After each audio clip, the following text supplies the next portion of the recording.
Welcome to story board.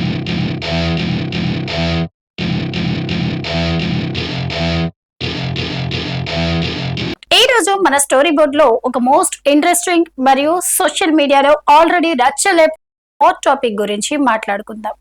ఈ మధ్య YouTube, Instagram open చేస్తే చాలు మన అన్వేష్ లాంటి కొందరు యూట్యూబర్స్ వ్యూస్ కోసం దేశ వ్యతిరేక ప్రేరేపణలు చేస్తూ భారతదేశాన్ని తక్కువ చేసి మాట్లాడటమే పనిగా పెట్టుకున్నారు.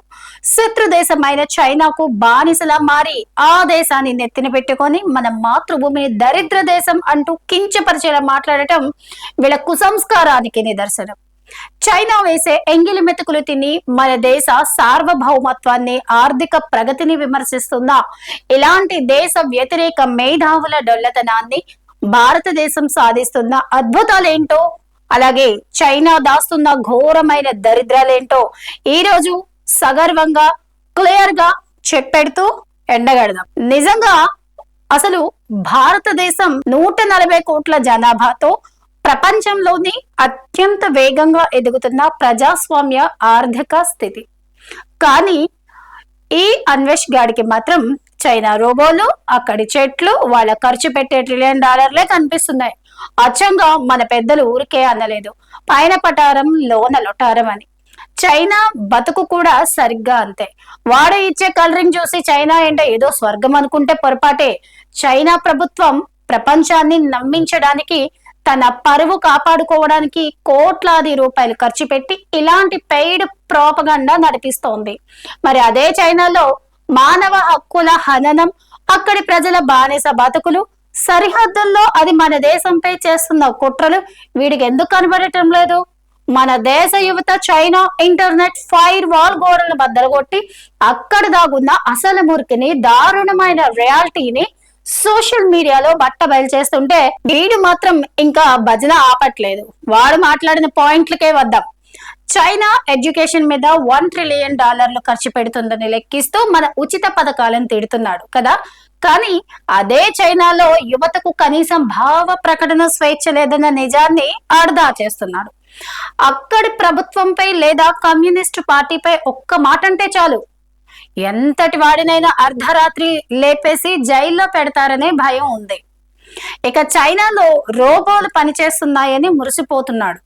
కానీ ఆ రోబోల వల్ల అక్కడ కోట్లాది మంది యువత ఉద్యోగాలు కోల్పోయి తీవ్రమైన నిరుద్యోగంతో అలమటిస్తున్నారనే వాస్తవాన్ని తొక్కిపెడుతున్నాడు. చైనా గాలిని శుభ్రం చేయడానికి లక్షల కోట్ల ఖర్చు పెడుతుందని చెప్తున్నాడు. కానీ అదే చైనా ల్యాబ్ నుండి పుట్టుకొచ్చిన కరోనా వైరస్ వల్ల ప్రపంచవ్యాప్తంగా కోట్లాది మంది ప్రాణాలు కోల్పోయిన పాపం ఎవరిది? ఆ విషయాన్ని ఎందుకు నమ్మలేస్తున్నాడు? ఇక చైనా సూపర్ పవర్ అని సోషల్ మీడియాలో వచ్చే పాలిష్ చేసిన వీడియోలు చూసి మురిసిపోయే వాళ్ళంతా అక్కడ ఉండే డర్టీ కాలనీలు, చెత్త పేరుకుపోయిన వీధులు చూడాలి. ఇక ఈ వీటన్నింటికంటే అత్యంత దారుణం అక్కడ నడిచే గట్టర్ ఆయిల్ దందా.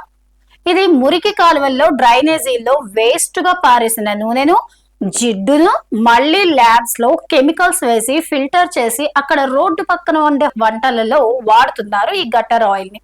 మరి ఆ విజువల్స్ చూస్తే వాంతులు వస్తాయి. ఇవేనా? చైనాలో ఇప్పుడు ఆర్థిక వ్యవస్థ కూడా ఘోరంగా పడిపోతుంది. అక్కడ పెద్ద పెద్ద రియల్ ఎస్టేట్ కంపెనీలు దివాళా తీసి సగం కట్టిన బిల్డింగ్లు దెయ్యాల కొంపల్లా మారాయి. కొన్న ఇళ్లు ఎప్పుడు కూలిపోతాయో తెలియక, కట్టిన డబ్బులు తిరిగి రాక సామాన్య ప్రజలు రోడ్లెక్కి ఏడుస్తున్నారు. అక్కడ ఉన్న తీవ్రమైన పేదరికం, రహస్యంగా నడుస్తున్నటువంటి సోషల్ క్లాస్ సిస్టమ్స్ వెనుక ఉన్నటువంటి మోసాలన్నింటినీ కూడా మన వాళ్ళు ఒక్కొక్కటిగా లాగుతున్నారు. ఇక మొబైల్ ఫోన్లు, విగ్రహాలు చైనా నుండి వస్తున్నాయని మనల్ని కించపరుస్తున్నాడు కదా. కానీ డిజిటల్ విప్లవంలో యూపీఐ లాంటి అద్భుతమైన టెక్నాలజీతో ఈ రోజు ప్రపంచాన్ని శాసిస్తోంది భారతదేశం అన్న సంగతి అతని కళ్ళు కప్పేసిన చైనా వ్యామోహానికి కనిపించడం లేదు. శత్రుదేశం ఇచ్చే వీసాల కోసం, కొన్ని వ్యూస్ కోసం సొంత మాతృభూమిని తక్కువ చేసి మాట్లాడటం ముమ్మాటికి బుద్ధిహీనతే. భారతదేశం సంస్కృతికి, ప్రజాస్వామ్యానికి పెట్టింది పేరు. ఇక కరోనా టైంలో ప్రపంచ దేశాలకు వ్యాక్సిన్లు అందించి కాపాడిన విశ్వగురువు మన భారతదేశం.